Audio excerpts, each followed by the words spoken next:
What's going on, everybody? Hope you guys are doing good. You know how we do. This is going to be a really good show. We're going to talk about a bunch of different things. Mainly, we might reiterate a couple things that we talked about on Saturday's Know the Ledge, which was a great show. Thank you, everybody who tuned in, and for those who joined the panel. We had a really good time. But yeah, man, we're here, y'all. We're here. Tomorrow is New York Knicks Media Day. So we got to talk about that. We got to talk about what to expect. Obviously, trade stuff is happening still.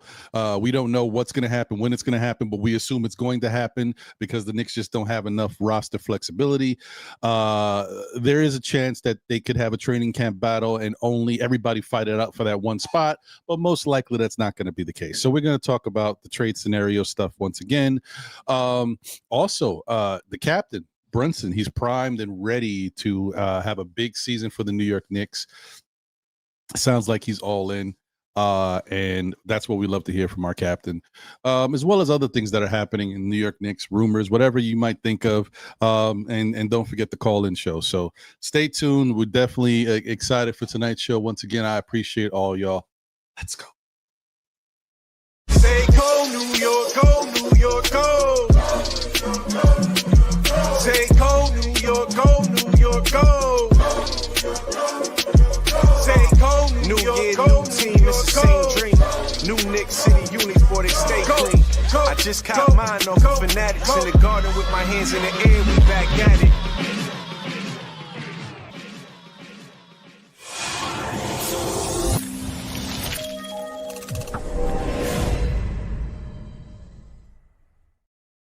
What's going on, everybody? Welcome back to SKF Weekly. You see it. We are here. We're back. My name is Ron. That's my brother John. That's my brother. Oh, okay. You know where we're going. I'm holding it down on the ones and twos. You know how we got it. Keep it going and keep it rocking. We try our best to make sure the show goes on, and we appreciate you guys tuning in and showing your love and support for one of the best NBA franchises ever, our New York Knicks. So, and I'm super excited, man. We got media day tomorrow. First day of training camp is the day after. And yeah, it's finally here. And then before you know it, October 6th, the first preseason game. Man, it feels weird because this stuff, we were waiting for it to get here. And now it's like, damn, it's right around the corner. It's wild. But yeah, this is great, man. Can't wait, man. Pretty soon, it's going to be one of the best times. I like to call it the best time in sports. Everybody knows what we're talking about. That's when you get baseball, basketball, football, and I believe there's a crossover of hockey at that time too. You get everything. It's just a wild time. It doesn't last too long, but it's pretty fun. So, I was just trying to catch up and see what was going on the Monday Night Football game. I see the Lions are up 14-7 over the Ravens. It looks like it's a pretty entertaining game, though. At least it's something. You know what I mean? Some of these Monday night games be trash. This one looks all right. These are two good matchups, two good teams. So, yeah, you know, it is what it is. Oh, wait. Just Nick says October 2nd. I thought it was the 6th. Am I wrong? Hold on. Let me get my key dates here. Oh, you ain't never lied, B. I forgot Abu Dhabi. Yes, October. Yeah, I was thinking of in the States. You're correct. October 2nd through the 4th in Abu Dhabi. So those that's the first preseason games. Yeah, in the States, it's October 6th. Okay, gotcha. Appreciate you. Okay, Just Knicks. Way to be on top of it, man. Appreciate that. Pause for all the youngins out there with young minds. Can't say anything anymore. Everything's a pause. But yeah, anyway, just want to thank everybody. I appreciate all y'all. Hope you're doing well. And it's definitely a good time to be here on this earth. Shout out to everybody, you know, your loved ones, family members, you yourself. I hope you guys are all in the best of health. All right, now let's get it going. So, all right out the gate, we got Knicks Media Day tomorrow. And I'm super excited for it.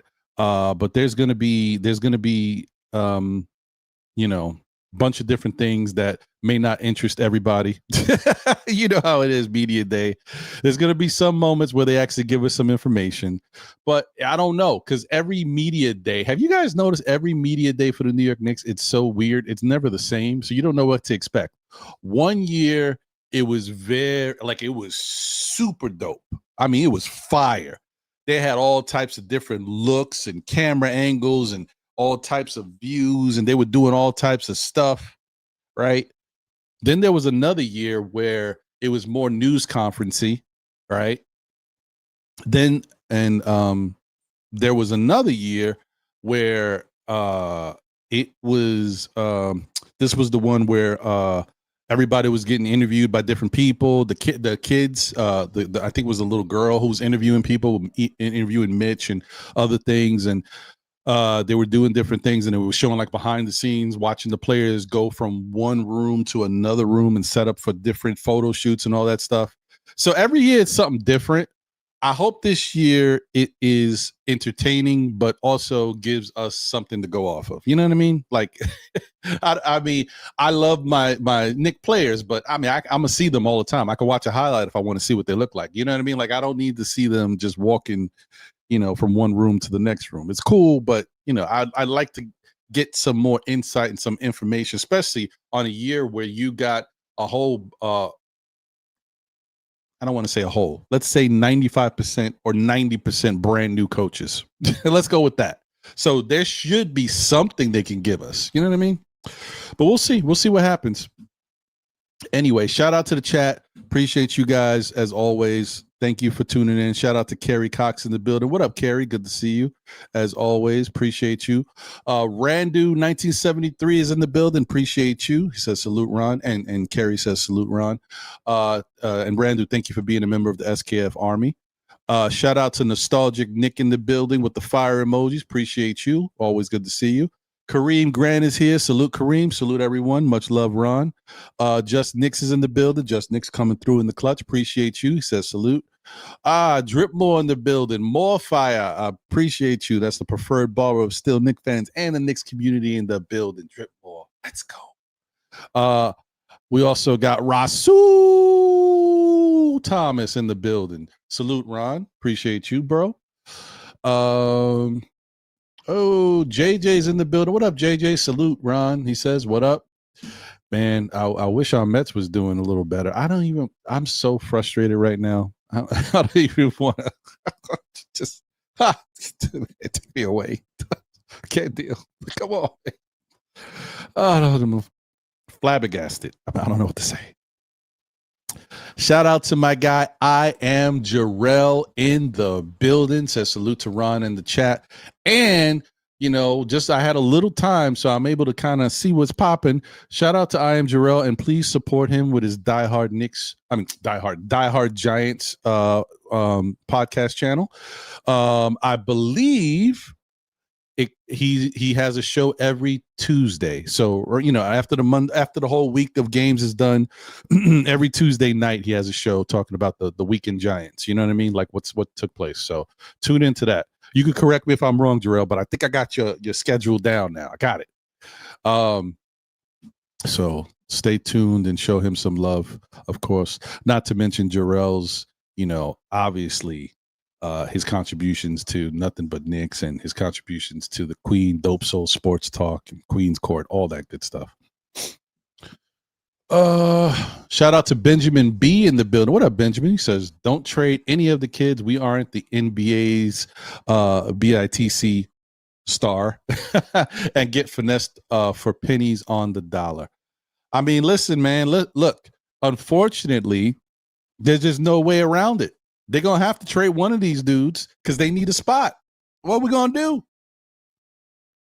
I mean, as much as I want to see some of these kids be here and flourish, the bottom line is these kids are not going to get a real good shot to play and you know, until maybe another year or two down the line, right? There might be one of them that breaks into the roster next year because we already know there might be 5 guys that don't come back next year. So there's going to be spots available and the Knicks have to figure out how they're going to fill those spots.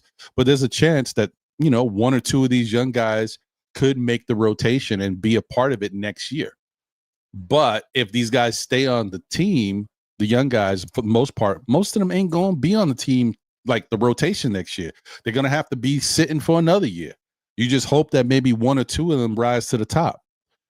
I mean, if we're looking at it realistically, anything can happen. We don't know what's going to happen. What if the Knicks get super close this year, right? They make it to the NBA finals and they lose in like a game 6 or game 7, and they know that they're right there. Do you think they're going to make a big change to the roster that they got? No, they're going to try to make a little tweak. What is it that we missed? Was it our smarts? Did we not come to play the right way? Did they have something over us that they were better at? Do we need to retool a little bit? And most likely, all those young guys that are not going to play this year are going to not play next year because the Knicks are close. So that's the problem, guys. I'm with you. Do I want the Knicks to possibly trade Dadiet? No. But is it a big possibility? Yes, because he's a 20-year-old with potential. We know that when you look down the line at the young guys that the Knicks got, Dadiet is the most enticing for another team to trade for, because you've actually seen something of him. We some people might like Diawara, but Diawara hasn't shown anything yet. You know what I mean? Dadiet's played in NBA games, and you hear a lot of good things about him and his shooting and stuff. So people see the promise there, and he's got a lot of tape and film from playing in Europe, overseas. So for a young guy like that, and he's only 20 years old, yeah, he's enticing to people. It sucks because obviously you don't want to trade the guy for nothing. But in the Knicks realm of thinking, the nothing is opening up a spot to keep Brogdon and Shamet, or Brogdon and someone else, or Shamet and someone else, whatever, you know what I mean? Like and these guys, the point is to have players that can come in at the drop of a dime and help the team win. No matter what happens, the Knicks get injuries. if players are in slumps and ruts, and Mike Brown has to point to somebody else on the bench and get a spark, he's got guys that are proven players, like in the NBA, that at least they're ready, to go out there and they could get something done. I personally, when I look at like somebody like Dadiet, I would love to have him here for the long haul, but he's just not ready yet. He can help the team a little bit, but that don't mean he's ready. You guys understand that, right? Just because somebody can go out there and play and might do some nice things doesn't mean they're ready, right? Because ready means no matter what what anybody throws at you, no matter what team you play, no matter what matchup you're in, you know how to deal with it because you've seen it all before. And our young guys, none of them are ready for that, really. But we're just going to try to make the best of it and see who can earn some spots, man, who can earn some playing time. But unfortunately, yeah, that's the thing, man. The Dadiet news is not good news that it's been floating around. Shout out to James Edwards the third, I believe, or whatever. He put that out there from The Athletic that a lot of teams, well, not a lot, but there's teams that are interested in Pacom Dadiet. Also, shout out to NBA, my guy Recap, Knicks Recap, because I know he did a show earlier about it. I think it was earlier today or yesterday. I don't know. But either way, he talked about it too. So shout out to them for giving us the information. Shout out to James L. Edwards. I saw it on Sports Illustrated, the article, but either way. It makes sense. I mean, you guys know it yourself. Some of y'all are off of Tyler Kolek and you want to trade him for something better because his value is not the same. Can he increase his value? Yeah. But if you had to look at these guys between Kolek, Deuce, or Dadiet, who's the one that's most likely attractive to a lot of teams? Okay, some people might say Deuce, but you obviously know we don't want to trade Deuce for just nothing, right? Deuce is different. Deuce has been on our team. He's been in battles. We see the value there. And trading Deuce for like a second-round pick is criminal. So I don't think the Knicks would do that. So it has to be somebody of lesser value. It sucks though, but this is the reality. This is the thing about being a fan of a team that's going for it. You kind of know when they're bad and they're retooling and all that stuff, and you kind of know what to expect. They're going to be bad. They're going to get a lot of draft picks. You hope somebody hits. Then when they get to the middle of the ground, you know they got good players, and most likely the guys will stick around for a little while because they got to still develop them and keep playing. So that's a sweet spot for a lot of fans. We get to enjoy the young players and watch them play and root for them. But then when the team says we want to go for it, and so they start trading for a couple star players or whatever, or get star players in free agency, and then they pick from whatever young players actually look like they're ready for the next level. When you get to that point, things get a little hairy. It's not as fun anymore because that some guys are going to go or some guys ain't going to play that you might have liked. And that's when it becomes real. And the Knicks are in the moment where it is real now, y'all. So we here. Shout out to Wolverines 1986 in the building. Say hello, all Giants and Jets are awful again. Yeah, what's new? What's new? I mean, listen, I'm at the point where I'm just like, you know what? Maybe they are awful. Maybe they need to play this season out and get themselves some more talent, because obviously the talent they got that I believe in ain't really it yet. I do think, I'm going to say this real quick before we move on. I still do think that my New York Football Giants are going to start playing better. I still think they're going to win between 7 and 9 games. I said it, yes. Even if it's just 7 games, I still think they're going to win around 7 to 9 games. I still feel that way because I think at some point their pride, certain things are going to click in where they're going to be doing some things that they weren't able to do comfortably before, and it's gonna gravitate. Because the thing about the defense is once the defense sees the offense is playing good, they usually get an energy and they start playing better. But the defense has been struggling a little bit. This last game, they looked a lot better. I will say that. They looked a lot better. So we just need the offense to get something going. Last week, this past Sunday was terrible. I mean, awful. I didn't want to talk about it. It was so bad. It was awful. Neighbors had 1 catch for 4 yards. That says it all. Oh, boy. Okay. Next up, I believe that's me. Prezi the boss in the building. What up, Prezi? Says salute to Ron the Teflon Don. Air horn. I hear you. Appreciate you, my guy. Nostalgic with the Ron G. Appreciate you. Yeah, Benjamin says I'm crashing. I hear you, bro. I'm a crash out. Yeah, I hear you, brother. Yeah, I mean, listen, I hope they don't. I still hope they find a way to at least fight for the wild card. Nothing can be worse than the days of Tom Glavine and those Mets and what happened in that 1 September that I refuse to continue to talk about. So nothing could be worse than that, but this is terrible.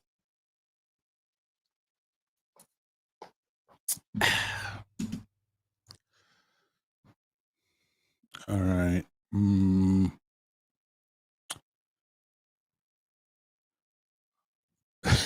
No, Carrie. Come on, man. But it's all right. It is what it is. You are who you are. But you definitely should have, you should have gravitated to that orange and blue. Just saying. Shout out to Walter Blackman in the building. Said, good evening, Ron and Nick's family. Salute to you, my brother. Hope you're doing well. All right. Okay. You see.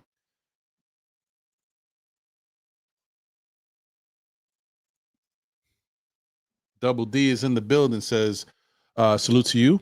With good reason that teams are interested in Pakom Dadiet. If it was up to me, Pakom Dadiet is the number 1 young player I would keep out of Kolek and Huck Porty.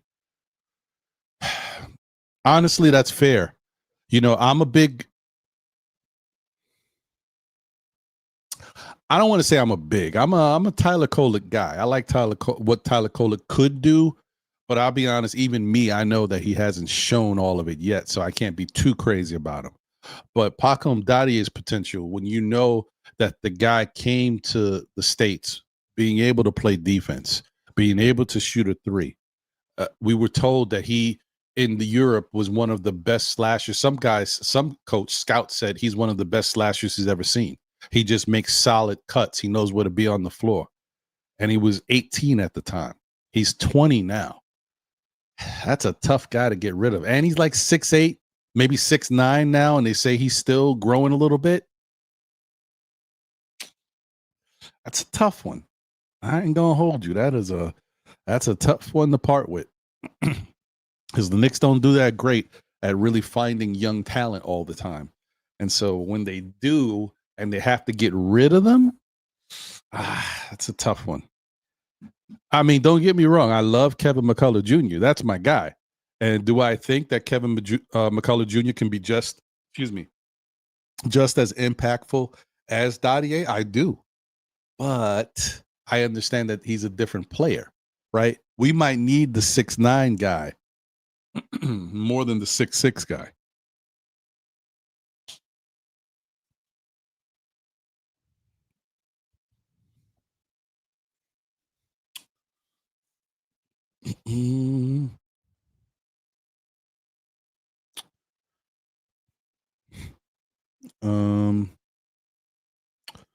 Oh, well, there you go. Look at that.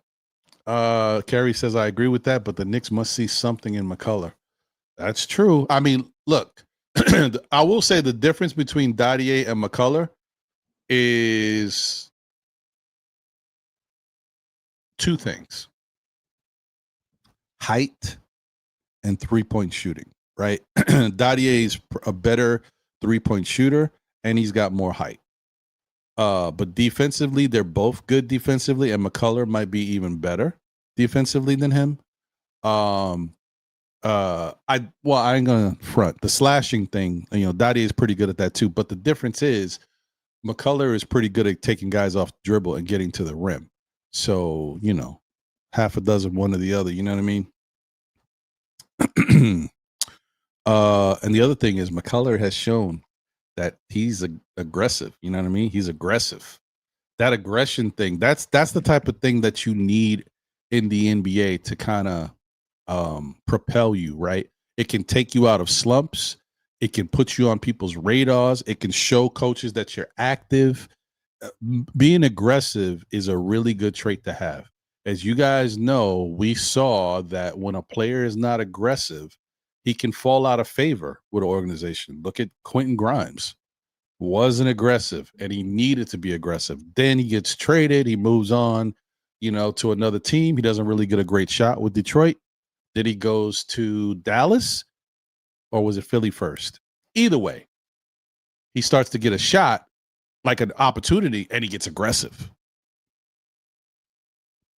And then everything else falls in line, but that's the whole thing. You got to be aggressive as a young player. Like the thing about Dadiet is we hear that he's a good shooter. We hear that he was one of the best shooters in practice last year, knocking down very efficiently. But when you're on the basketball court, you can't settle for the three. You got to do more to contribute to the team. And that's tough. And I do want to say one more thing about that. That's tough under Tom Thibodeau, because Tom Thibodeau has his roles for his key players, right? And if you're a young player coming off the bench, you're expected just to be here or be there. You're not expected to go all over the court and do your thing. So in fairness, I want to say in fairness to Dadiet, I'm sure he didn't have a long leash to be able to do whatever he wanted. So I get it. And the thing about Carrie just mentioned Grimes, we still don't know where he is. I don't know, did he re-sign with Philly? Because he was still a free agent. I don't know if he re-signed or not. Philly's got a lot over there, bro. Philly got some young, thoroughbreds over there. I don't know how much playing time Grimes is going to get if he stays with Philly. So,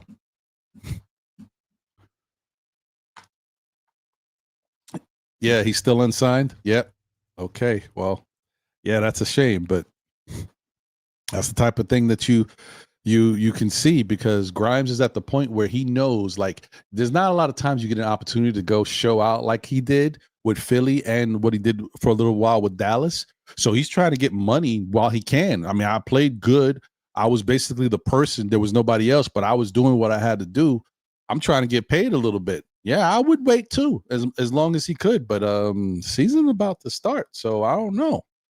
You talk about betting on yourself. Is he gonna how long you gonna bet on yourself? You should go somewhere, or maybe he wants to be that guy that a team that needs another player because of injury, or they want to make that deep playoff push, he's like, they're going to have to come to me eventually because they're going to need something else. And I'm here. It's fair. We'll see. I just don't know, how much longer he can wait. Latorius, we is Tori B in the building. Let's go. What up, Tori? Say, hey, how my good people doing tonight? Yeah, we all right. I believe. I think we okay. I'm all right. Yeah. We'll see. We'll see what happens. So what I'm gonna do now is I will open up the phone lines, and so that way people can call in. But I'm gonna continue to talk about the stuff that we got going on, like for example, Media Day. So let's do that. Let's get that cracking.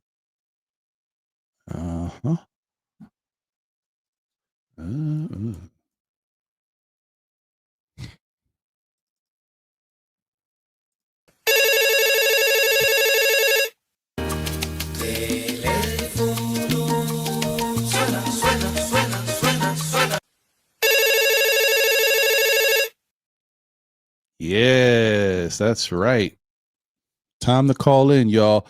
The number is 347. Excuse me, let me lower this. Loud in my ears. 347-305-7280. Ew. Boom. Thank you for calling in, caller. It's SKF Weekly. You are live. Your name and where you're calling from. Yo, Ryan, it's JJ from Brooklyn. What up, good, JJ? It's been a minute, man. I haven't talked to you on the phone in a minute. How's everything? I know. It's been a minute. I had to call and chop it up with you for a minute, man. Yeah, man. Always How's a pleasure. Everything, man? Can't complain. I'm here, bro. I mean, look, every year I think I'm optimistic it's going to be another good year. The only team that ever gives me any happiness is the Knicks, man. I struggle with the Giants. I struggle with my Mets. I don't know what is it all for anymore, bro. I don't even want to talk about the orange and blue. The other orange and blue, I don't even know. Yeah, I don't even know. It's terrible, bro. Anyway, what's on your mind, man? And by the way, how are you doing? Everything good? Yeah, man. Everything's all right, man. Okay. Hanging in there. All right, good. Glad to hear it, brother. Yeah, still living, There you go. Yeah. So I'm all right, man. So listen, yeah, I mean, it's probably the most exciting time as Knicks fans that I can't remember a year where we had this type of expectations where it's finals or at least make the finals or bust. Mm-hmm. If we lose to OKC, I can't say, trade everyone. You know what I'm saying? Like, I can't. But if they don't make the finals, then yeah, I think you'll see me jumping, going a little crazy. You know what I'm saying? Right. But I don't think there's any, I will say this. I do feel the East is a little better than what some people are kind of saying or acting like. I think there's some teams that maybe other people don't believe in but I do. Specifically the Atlanta Hawks. That team, to me, that's the team that scares me the most by far in the East. I love that roster a lot. I'm not scared of Cleveland. I'm sorry. I don't care if they win. They could go 82-0. You got to prove it. I'm sorry. I hear you. We've seen, with this core, how many times have we seen this? Great seasons, and then what? Win one round, 2 rounds at most? I'm sorry. I'm not. And the roster got worse. They lost, what's the score? I think he went 6-man. The small guard. His name's escaping me. Why can't I think? Man, you got me drawing a blank. Someone in the chat will remember. Why is his name escaping me? It's getting to me now. Undersized guard, shooting guard, point guard. He averaged like 50. Yeah, he averaged double-digit points. On our team? No, Cleveland. Oh, Cleveland. Cleveland. Man, now I'm oh man. We're having a senior citizen moment. Yeah. Oh, someone's gonna put in. Someone in the chat put it. I don't know Shoot, I who forgot was his talking name about. now. I think I'm seeing the face, and I can't get his Yeah, name. me too. Me too. He won. I think he won 6-man or was in the running, and he left this off season. Shoot, he's the young dude. God, nobody put in the chat yet. I'm surprised. Yeah, somebody got a. He definitely left. He was one of those players Come on, Kerry Cox, where you at? Somebody. Ty Jerome. There you go. Thank you. That's it. I was like, I saw it. I was like, I can't get his name. Oh, I knew. Yeah, his name was it was on the tip of my tongue. Yeah. Look at Crim's dad coming to the rescue. Appreciate you, Crim's dad. Shout out to you. Of course it was Crim's. Yeah. Who else would it be? Yeah. Yeah, so I mean, listen, that's a big blow. So I think their roster is even worse, and they're at the point where they got to prove it playoff time. So yeah, to me, it's Atlanta. I'm going Atlanta and Orlando. But don't forget, Cleveland did make 2 additions, right? And one of them is very sneaky. Who's that? Lonzo Ball. Yeah. If Lonzo's healthy, if he's healthy, that's going to be an issue. he's going to help them. But we'll see. He was balling that year. Remember before he had that serious injury? Yeah, he was looking real good before he got that injury. You're right. Real good. He was giving the Knicks fits. Yeah. He was giving everyone fits. He was, he was. Yeah, but listen, I will say this. I know some people are probably going to give me flack for this, but how do I word this? Don't get it twisted. I'm going to watch every game. I'm excited, but I'm at the point with this team where it's about the playoffs for me. Right. Like, I'm not even going to say win predictions because to me, it doesn't matter. Like, to me, nothing matters. To me, the season starts when the playoffs start. Yeah. That's just the way. Again, I'm going to watch every game, but I feel like this is the first season where I'm not going to, like, be jumping up and down over a win or, throwing remotes over a tough loss. I'm kind of just like, wake me in the playoffs. That's kind of where I'm at right now. Whether that's a good thing or a bad thing, that's just where I'm at, Yeah. So, I mean, listen, I'm with you. We are in Miami Heat territory now. You know how every year we used to say, like, Miami Heat don't care about the regular season. They don't play into the playoff. Right. Yeah, we're starting to get there. We getting there. It's kind of like now, like I'm watching the football game, I'm watching the Ravens. Like, to me, if I'm a Ravens fan, it's about the playoffs. We've seen you right because they've been games. there and haven't. Yes, right. I hear you. Exactly. I hear you. Yeah, exactly. No, you're right. They've been there. They got to get over the hump. You're right. That's a good point. That's kind of, so that's kind of where I'm at. You know what I mean? Like, this team has to live up to expectations. They have to make the NBA Finals. If they lose to OKC, I can't go crazy. But they have to make it. They just do. There's no excuse. No Tatum. Indiana, who was our biggest obstacle, obviously they're not going to be as good without Halliburton. So it's for the taking. And it's true.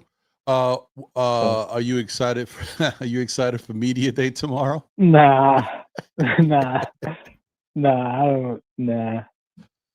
I mean, listen, I'll be honest. The only thing that gets me excited, well, this media day specifically, is the fact that we might hear something from the new coaching staff, whether it be Mike Brown or maybe some other coaches. It would be interesting to hear something from them if it happens. Outside of that, the only other thing that I enjoy is just being in the chat, watching it with fellow content creators like that. I mean, because we're all in one. It's like we're all in the building. You know what I mean? So that's pretty much all I get out of it. Maybe Josh Hart making fun of Brunson to get some funny stuff. The usual stuff, and that don't even hit the same now that you got the Roommates podcast. So it's like, true. So true. But yeah, that's one part. The other thing I wanted to ask you is, so you obviously know that the Knicks have one available spot, and we've got 2 dudes right now that might have preference of being on the roster with one spot. So we know the whole thing about Brogdon and Shamit and possibly wanting to have both of them. But, anything can happen. Listen, that's what training camp is about. Guys might come into training camp and not look too good, or somebody else might outplay them. So you never know. But the point is, they are looking at possibly working a trade. And now we're finding out like Dadiet is coming to the forefront. How do you feel about that? Oh, I wouldn't like it. Not one bit. I think of all our young players, I think he's got the most upside. Yeah, it would hurt me too. I mean, 6'9", 6'10", wings like that don't grow on trees. So what is he, still 19, 20? 20, yeah. Yeah. Yeah, that would be tough. That would be tough, I gotta be honest. To just dump him basically and get nothing, that would hurt a little bit for sure. I think there's something there. Yeah, it's not sure what yet, but I know a little something there. We're always caught in between a rock and a hard place with these type of decisions, right? Because you could say to yourself, Dadiet might have potential upside, right, for the future Knicks. Because it's not for the right now Knicks, it's for the future Knicks. Dadiet, exactly. And I hope that's another thing that we all have to understand as fans. Dadiet is really not meant for this current regime of Knicks. Dadiet is really here for 2-3 years from now when people's contracts is up and you might have to let people walk. No, he is. He is. But I'm saying as far as like you want Dadiet 2 or 3 years from now to become a starter. You know what I mean? You want him to take somebody's spot because you're going to have somebody that hopefully can give you similar production at a cheaper price. Everything's a business. Remember, they can't keep paying these inflated contracts forever. They have to find people to come in younger that you can play rookie salaries or play smaller contracts to get similar production. That's how you keep the train moving. And so Dadiet's time is really not now, but do you want to give up on him and not have him for the future? That's a tough one because the bottom line is this is what the Knicks have to fight with. Do they have enough to win a championship now? And if they don't, adding Brogdon and Shamit to the roster, could that give them some much needed help, some extra depth that they might need later down the line? I don't know. Yeah, it's tough. Yeah, man, it would hurt to lose Dadiet. It really would, man. Just the youth, the size.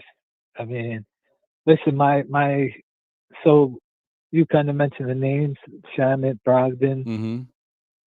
This last year, I definitely mentioned it, how much I hated the 3-guard lineup rotation off the bench. Yep. Super smart. I'm terrified this is what we're going to see again. Deuce, Shamit, Brogdon. I just can't, man. I can't.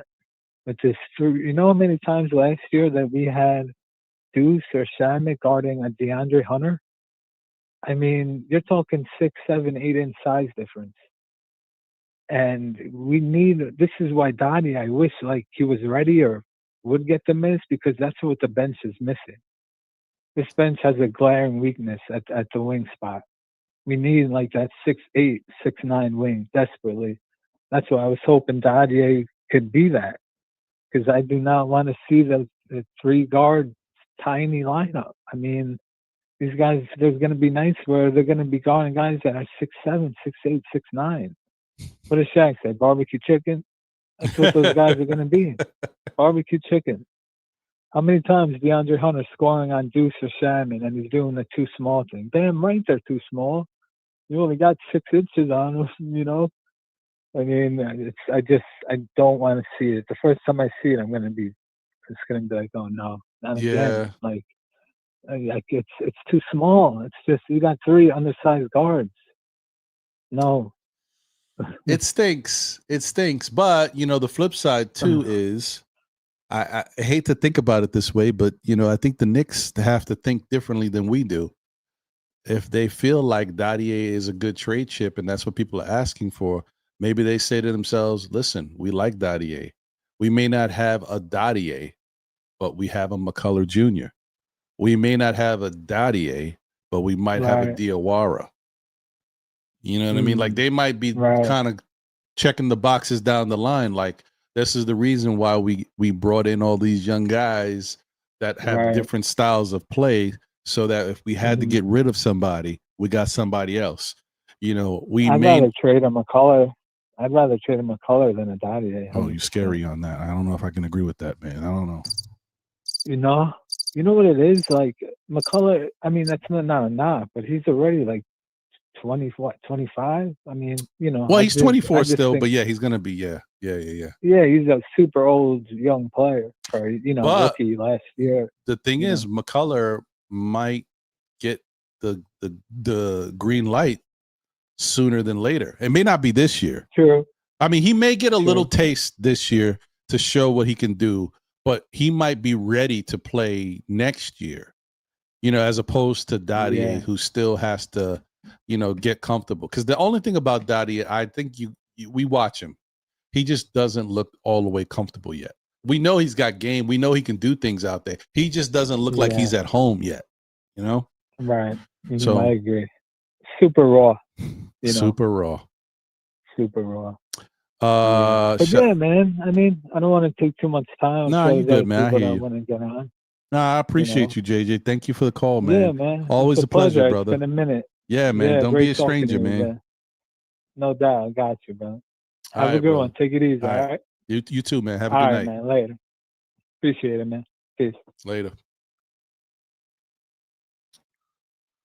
So, yeah, and I did hear that. Shout out to Pablo Demas in the building. He said, y'all heard Van Vliet may have a torn ACL. Yeah, it looks like he does.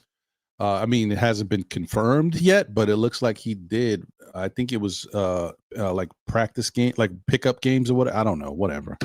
That's terrible. You imagine that? We ain't even at training camp yet to get news like that. And that means he's out for the most likely this season and a little bit of next season. That's terrible.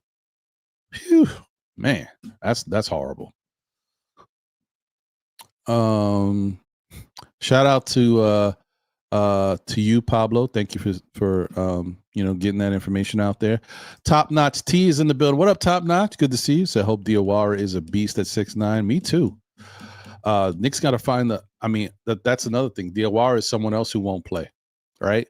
Because we can't even give him a regular spot. Like, he's not going to get a spot over Shamit or Brogdon. So the most thing he can get is probably a G League contract.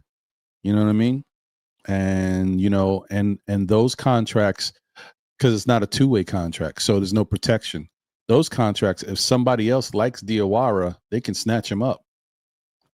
That's a problem. That would be upsetting. It's the same thing with Dink Pate. If Dink Pate balls out in the G League, if another team wants him, they can just take him.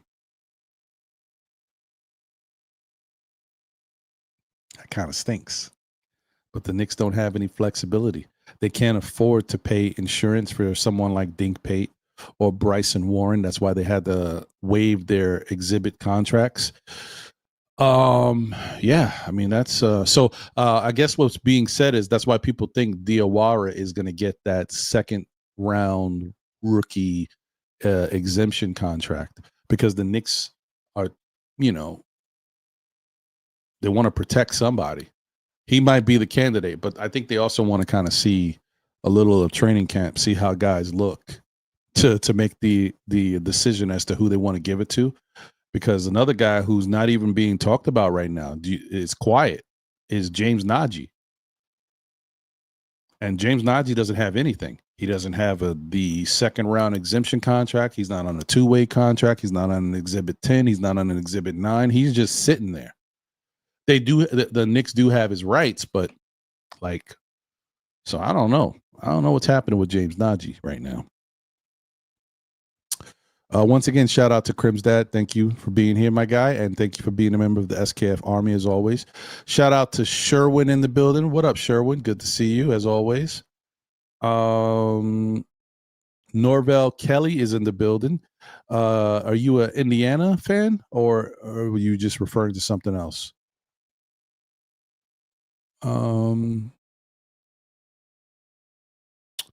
I thought there was somebody else that jumped in that I might have missed. I wanted to say what's up to, but I guess not. Maybe I'm tripping.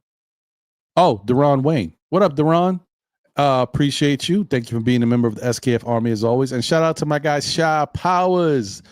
Appreciate you. Please, guys, go support Sha and Nick's Real Talk and my guy Divine, as always. Plus, look out for Shah's clothing apparel company stuff that he's putting out. I forgot. I'll be honest, I forgot the name. But yeah, definitely. Once I know it like that, I'll definitely be plugging it so you guys can support.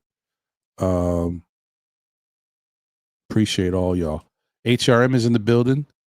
Salute says that's because Tibbs a jerk to bench players. Oh, he's talking about not giving them the opportunities to play. Shout out to Building Blocks in the building. Getting rid of Dadiet for end of the bench help is ridiculous. I mean, I get it, guys. That's how we look at it. But for a team that's trying to win a championship, if they feel like they might need that end of the bench help, what are we going to do? We've been lucky. We've been real fortunate last year that we didn't have injuries, knock on wood. So we didn't really need that. But who knows? We might need it. And yeah, I don't know, man. It's a shame, though. It's a shame. I'm with you guys. But if I asked you something in a different way, and I'm not saying that this is the case, but I'm just asking you this because this is how the organization is thinking.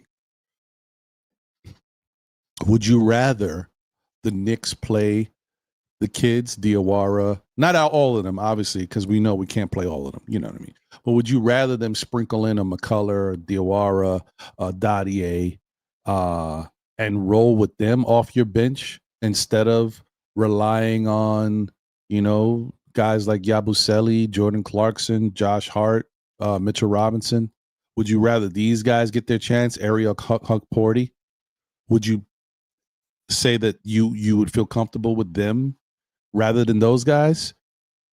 Or would you rather the Knicks go with who you think they're going to go with those other guys I mentioned, and maybe adding Brogdon and Shamet to the bench as well, and having the starters that are there and trying to win a championship?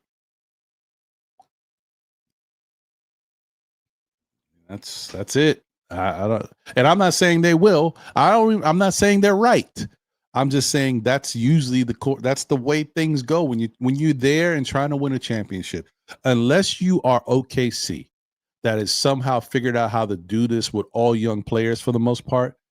Everybody does it the same way. You try to bring in some star talent. You hope you've developed some talent of your own. You put it all together, and then when you're close, you start reaching out to veteran players that want to win a ring.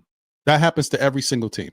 Every single team, they get these veteran guys that out of nowhere for cheap contracts that just want to play because they have a chance of winning a ring. And the Knicks are at that point. We may not have the same level of star power with our vets. We don't got like a Chris Paul on the bench, but you know what I mean? It's the same thing. So some things don't change. We're here now. We're a part of it.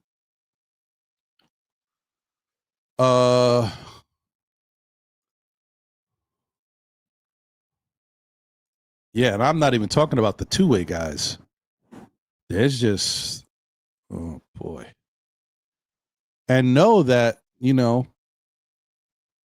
these two-way guys are going to be here. But the good thing about the two-way guys is they have to play 40 of their games or whatever in the G League. So when they're down there, we can have other people fill out the roster. I don't know how this whole thing is going to play out. I don't know how's it going to look, but we're here. Pablo says, I'm not sure if I would sacrifice the use and the team's future for 10th and 11th spots. Right. But if those 10th and 11th spots play, that's the thing. And Mike Brown is known to play 10, and sometimes he plays 11. So it's why it's a little different. If this was Tibbs here, then guess what, guys? These young guys wouldn't play until Tibbs is finished with all of the other, people. Until Cat is gone, until OG is gone, until McCall is gone, and Brunson, these guys ain't gonna play. So at least the fact that Tibbs is not here and Mike Brown's here, these guys have a chance. But you just know that right now, there's too many people that are kind of ahead in the pecking order. That you gotta respect. Some people don't like Jordan Clarkson's game so that much, but you gotta respect it. He's gonna get a bucket. He may not play a whole bunch of defense, but we'll see. Building Block says, I say get rid of Tyler Kolek and keep Dadiet simple. We don't need Tyler Kolek if you have Brogdon, Deuce on this team. Fair. But this is that thing remember that thing that people say sometimes? Yes. Well, we may want to trade Kolek, but the teams out there need to want Kolek. If you don't want Kolek, what makes you think another team wants Kolek? That is the thing that we're getting back to, unfortunately. And it sucks because the problem is, you need to really showcase Tyler Kolek probably in order to trade him. If you really want to trade him, you might have to have him go out there and play so people can see what he can do. And he's got to do it well because he don't play defense. So it's already a knock against him.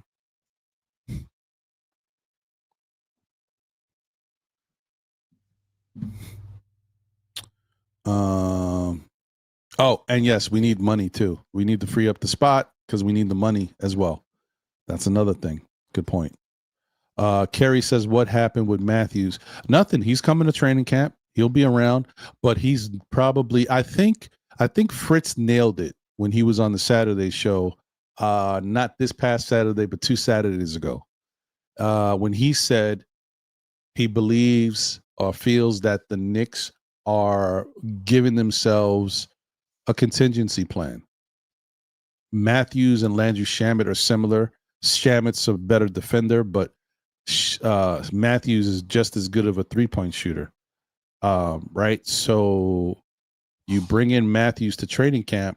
Then when the preseason is here, you send them to the G League. And hopefully you don't need him. But if anything happens to Shamet, if Shamet makes the team, if Shamet gets hurt or whatever and goes out, you bring up Matthews. So it's like you don't miss anything. That's a pretty smart idea. I like it.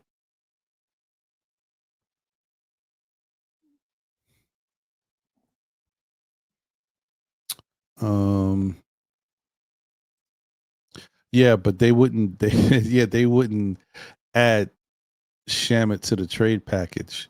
I don't even think they can trade Shamet or Brogdon. I don't think you can trade Exhibit 9 deals because they're non-guaranteed. So I don't think you can even trade them.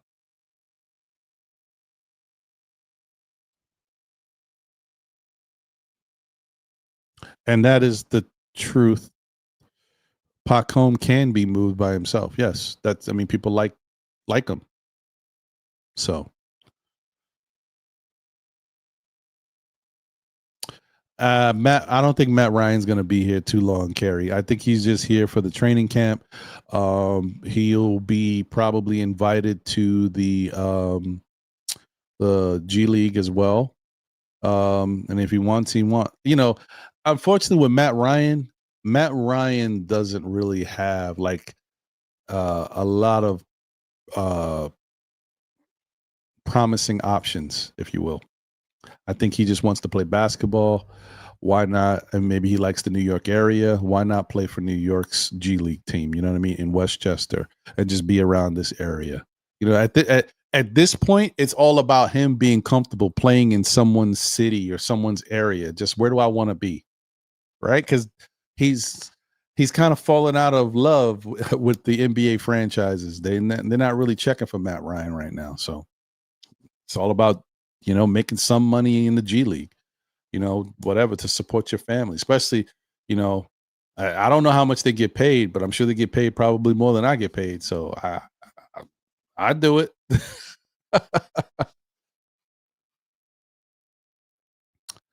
Top Notch T says Pacome, Dadiet, or Shamet is what it comes down to. Who you taking?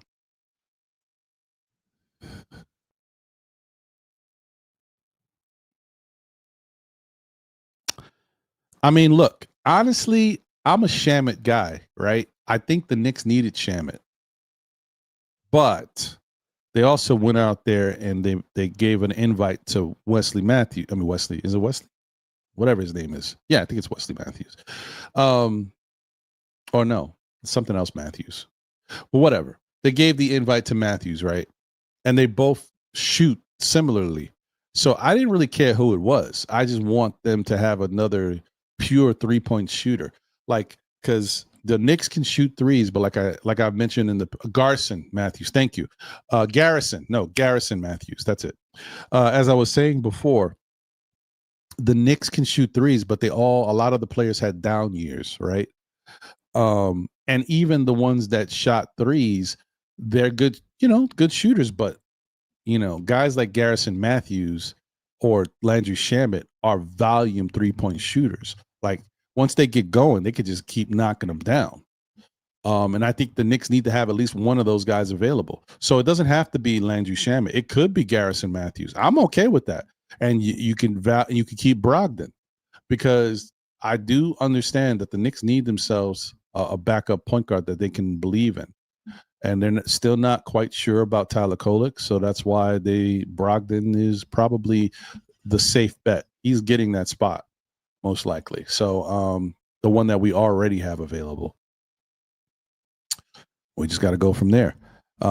So, I mean, if it comes down to that, knowing what I know, top notch, I would take Pac home. But I'm different. I even said that I thought Pac Holmes should be the shooting guard last year. At some point, I thought when they put Josh Hart on the bench, I thought they should put Pac Holmes as the starting shooting guard. Give the young kid a shot. I mean, you talk about energy. He's hungry. He's a little more versatile because he can shoot the three better once he gets going and gets comfortable. And he can play defense, and he's got good height. I thought the Knicks should have did that. They didn't try it, though.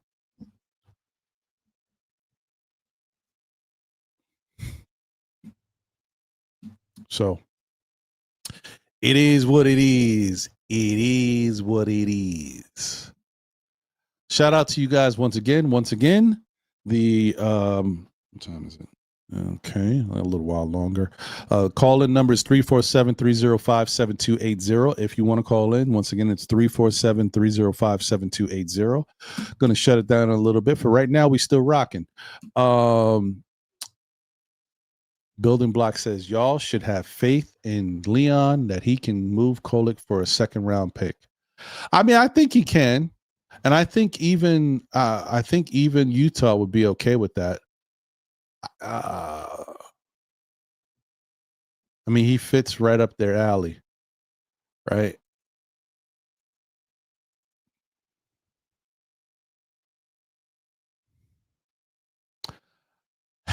But part of me wouldn't want to trade him to, like, if I had to trade with Utah, I would want it to be a bigger deal. You know what I mean? Like, part of me would want, I don't like to continue to bring up the Walker Kessler stuff, but if I was going to trade with Utah, I think I'd be trying to, unfortunately, give up more than I really want to. I'd have to figure out, and we might, in that case, we might lose more than you want to, right? You might have to give up Kolek, Dadiet, and Deuce for Kessler. Now, let me just say one more thing. Apples to apples, is those three worth Kessler? Probably not. But the reason why you might be able to do that for Kessler is because Kessler's on an expiring contract this year. So he's going to be a free agent. So there's no guarantee you're going to be able to sign him. But yeah, I would do that though. Just being fair, I would trade those three dudes for Kessler. I would do it because I know that the Knicks got other people that they can use.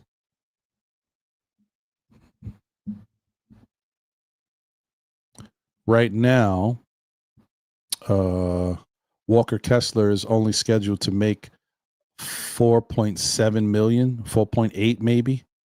So contract wise, we would have the money to make it happen for this year. But after that, I don't know. But then again, and if we brought in Walker Kessler in a trade like that, that means Mitch is bye-bye eventually. Either you trade him or you let him walk. But yeah. But okay. But let's not keep talking about 2K trades.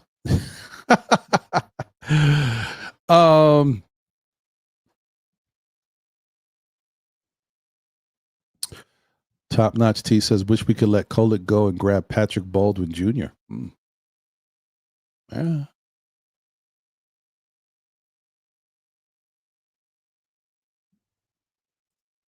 Built-in Block says, who's the better defender, Shamet or Gary Bird? Is that Larry's cousin? His nephew?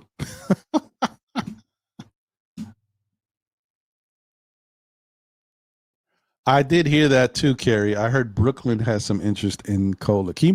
That might be the one team that has reached out about it. It may not even be Utah. It might be Brooklyn. You talk about sticking it to us as Knicks fans. Well, nothing would be worse than him going to Brooklyn and balling out. Oh, boy.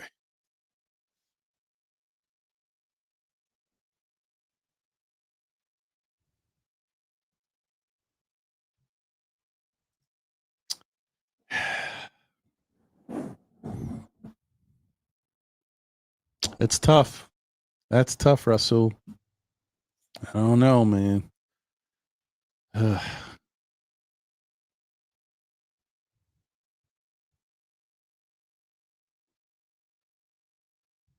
That's a tough one. I'm not sure. Oh, by the way, guys, one other thing I wanted to tell you guys that I don't know if everybody knew. Shout out to Animal Lex, by the way. Salute everyone. The Knicks are trying to win a ring now, so I don't think they're really worried about rookies. They're not. I mean, of course, they do want to have some depth later because they've gotten rid of draft picks, but yeah, they're not. It's not like they don't want to go too crazy. They want to keep a couple guys that can be around that they can develop and build with, but they're not worried about keeping everybody. This is true. So, all right, I think that's it for this. I don't know if you guys knew this. I saw it earlier today. I didn't even know it. Hold on, let me find it.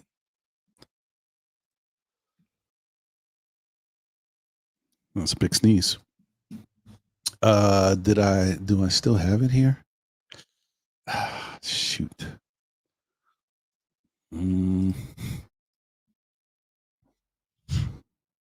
Hold on, guys. I wanted to update you guys on this because I know a lot of people might not know this. I didn't know it, or at least I wasn't thinking about it. Maybe some of y'all knew it, and I'm out the loop. I'm gonna have to type it in because I can't find it.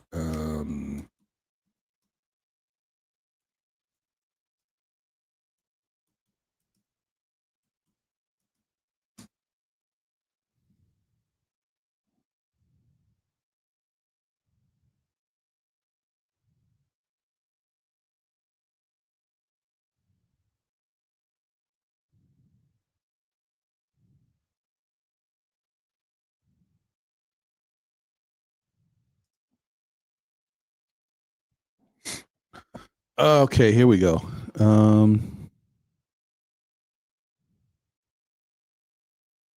Nope, that's not it. Sorry, this is old news. The bottom line is what I'm looking for is the article that I saw earlier today that said the Knicks were losing their 2025 first round pick due to the Jalen Brunson tampering case. We knew that the Knicks were found to be tampering with the whole conversations going back and forth and acquiring Jalen Brunson the way they did. And I think a lot of us were under the impression that the Knicks were losing a second round pick or maybe 2 second round picks, but apparently they're losing a first round pick in the 2025 draft. Let me try this again. I just saw it earlier too. I knew I should have saved it.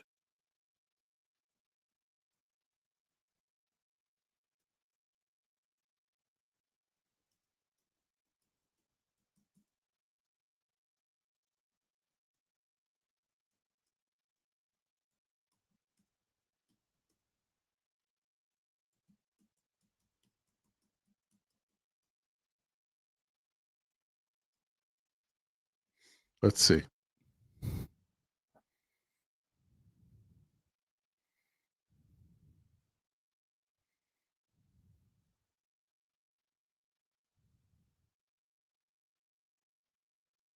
Well, now I don't see it.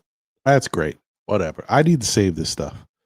I found it to be a kind of odd when I saw it, and I said, "Where did this first round pick come from?" I don't know, guys. Whatever. So if I can't find it, forget I said it.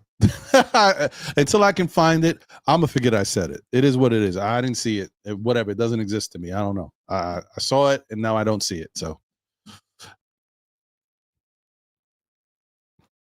yes. That's what I'm thinking too, Rasul. And that was the case. That's from what I believe. But like I said, I swear to you, I saw something earlier that said they were losing a first round pick in 2025 because of the Jalen Brunson tampering. I don't know what's happening, but whatever. Maybe I'm tired. Maybe I got too much going on. I'm gonna forget it. Forget it. Listen, proof or it didn't happen. So that's my mantra. I don't know. Shout out to Coach Sire in the building. What up, Coach?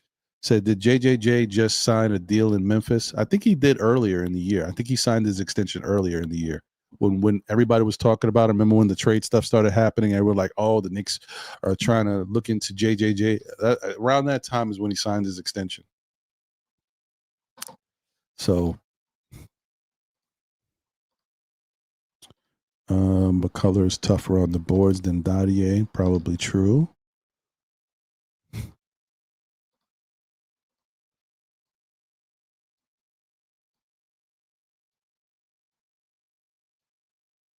It might be. Like I said, it passed. I saw it in passing, and I was like, you know what? Oh, that's crazy. And I was like, I'll mention it because maybe it's true. So I said I'll look for it, but I don't see it now. So I'm gonna just ignore it. All right. I think there was something else though I wanted to say before I got out of here that I saw.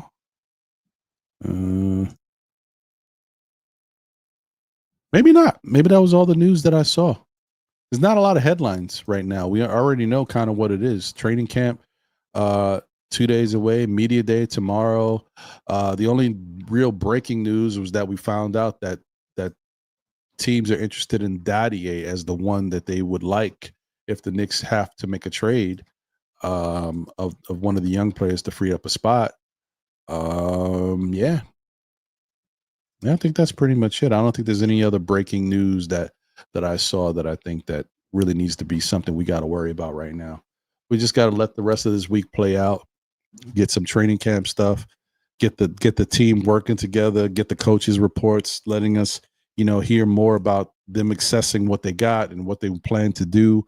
That's going to be the fun part. In 2 weeks, I'll be really excited. But right now, it's kind of still like a little bit. But in 2 weeks, by that time, we know they have something to work with. The other thing, too, is I wonder if they'll define roles tomorrow, not player roles, coaching roles, like who's doing what. Brendan O'Connor is the defensive coach. What is Ricardo Foy doing? I thought Ricardo Foy was coming in to be a development coach, but no, we hired the guy from St. Joseph's to be our development coach. So what is Ricardo Foy's job title? What's the other guy that came from Sacramento? What's his job title? What is Chris Gent's primary responsibility outside of being Mike Brown's right-hand man? Like he's probably noted as a second in command, but what's his primary focus? What about all the other coaches, and what the hell is Mo Cheeks and Rick Brunson going to be doing? I'm curious as to what everybody's role is when it comes to that stuff. The only two people I really know about right now is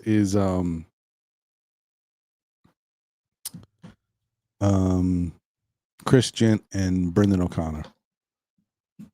Yeah, I know, but I like I said, the only reason I'm bringing this up is because of the first round pick. I saw that and I was like, what am I looking at?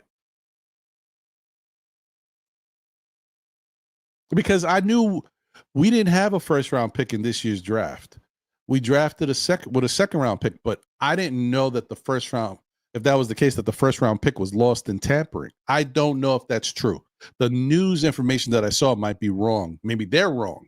Maybe it was a second round pick, and we lost the first round pick because we traded it in a a previous trade. Maybe that pick went in the Mikal Bridges trade. I don't know. I don't remember the particulars. I guess I could Google it, right? I'm being lazy. I guess I will. Let's not be lazy.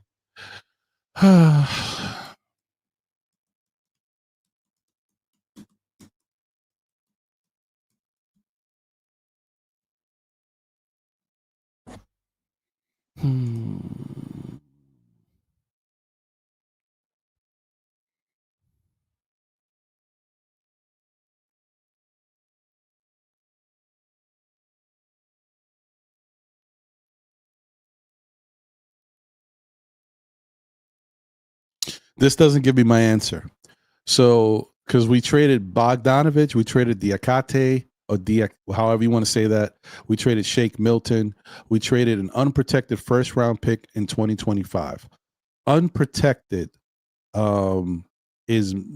means we probably, that's a pick we or maybe that's our pick. But I thought, oh wait, no, it's unprotected. We can put protections on it. So yeah, so I guess that's where the pick went. It was a first round pick that we didn't put protections on in 2025. And we also traded a top 4 protected 2025 first round pick from the Bucks. So yeah, that's where it went. So that article that I read was wrong. It was bogus, y'all. It was a second round pick. It wasn't a first round pick. So it was all bad information. So forget that. There you go. Yeah, I saw that, Coach. We talked about it earlier. Van Vliet done for the season. I think we should be offering Deuce for a Brooklyn pick.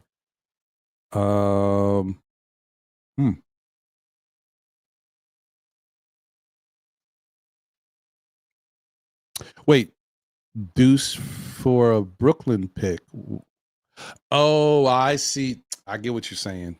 I get it. I get what you're saying. Yeah, I see what you're saying. Because Houston does have some of them Brooklyn picks.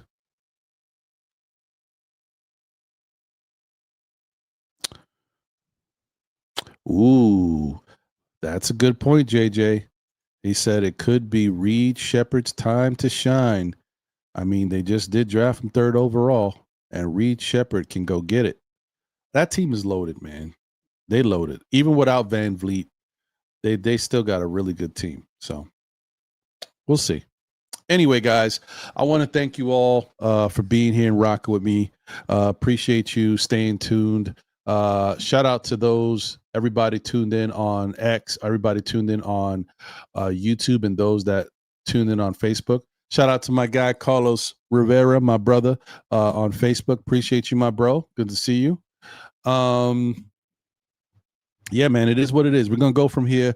Tomorrow's going to be media day, then the next day training camp, and then the following week we will have preseason basketball in Abu Dhabi, y'all. That is crazy. I don't know, man. I don't even know how good those games are going to be. You talking about, I mean, these guys have been practicing in the summer, but they haven't played together. So you talk about 1 week, a little over a week or so, and then they got to play in Abu Dhabi. Yeah, I don't know. That seems a little quick. Those games might be a little trashy, but whatever. It's basketball. So we'll take it, I guess. Hey, shout out to Chris Gotti in the building. Yo. Hey, Chris, good to see you, my guy. Shout out to Nick Yak in the building as well. What up, Nick Yak? Yeah, man. So Nick Yak says, any game I'm ready for. I hear that. Anyway, y'all, thank you once again for tuning in. I apologize to those who came in late. Chris, Nick Yak, hey man, replay gang. This show wasn't too long. Y'all can watch it over if you would like to. Appreciate the love and support as always. We're on the road to 10,000 subscribers. We're almost at 7,000. Please hit the like button if you haven't already. Shout out to your peoples. Let them know we rocking. Tell a friend who tells a friend who tells another friend. Still Knick fans. We'll be back again, whether it be on Monday nights at 9 p.m. for SKF Weekly with myself, usually my brother Jose and my brother John. which will be soon to come. Don't worry. We're going to get back to the regularly scheduled program as the season starts to go along. Or check me out on Saturdays for Know the Ledge, as I have the open panel and, we talk together and figure out what's going on with our team, man. Anyway, appreciate all y'all. Thank y'all for tuning in once again. Can't say it enough, man. This is going to be a very interesting season, but I think it's going to be a good one. I'm excited for the prospect of us having a championship type season. Hopefully we'll be rocking on the Canyon of Heroes. I'll get to meet everybody. Y'all get to see me and my 6'4" fandom on the Nick float. You know what I mean? I'm hoping. Fingers crossed. Anyway, appreciate y'all as always, man. Good night. Have a great one. Remember what I always say, y'all. No matter what, the good, the bad, the ups and downs, we are still Nick fans. We here, baby. Have a good night. Remember to be good to yourselves. Take care of your loved ones. Stay healthy. Get stuff checked. Don't fool around, y'all. All right, y'all. Take care. Be good. And if you can't be good at it. I'm out. New York Knicks. First. Go Knicks. We can finally, start playing, man. So much talk this whole summer. It's felt like so long because we've had so much to talk about. At times it's been kind of slow, but we've been talking, right? But we've actually had a really good off season for this New York Knicks team, and it's been very active. There's been a lot of stuff going on. Yeah, Knicks family, we in the building. I am the Objective Fan from the Objective Knicks Fan channel. And I'm going to give a big salute to Ron and John from Still Knicks Fans. What's going on, guys? Hey, Knicks family, I'm Stephanie, a.k.a. Blood Sweat Still. We are still Knicks. What's going on, everybody? It's your girl, Lady and the Chef, from Two Knicks Chicks Podcast. Still a Knicks fan. What's good, party people in the place to be? It's your main man.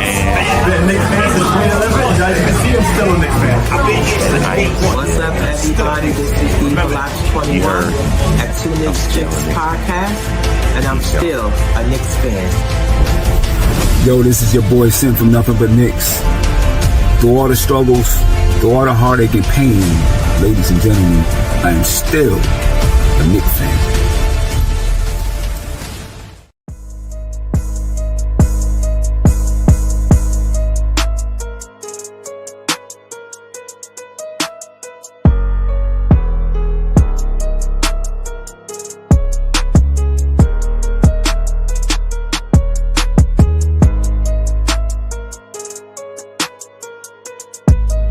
Peace, y'all. This is Apollo Reed from the Garden Knicks crew. And I don't know about y'all, but I'm still a Knicks fan.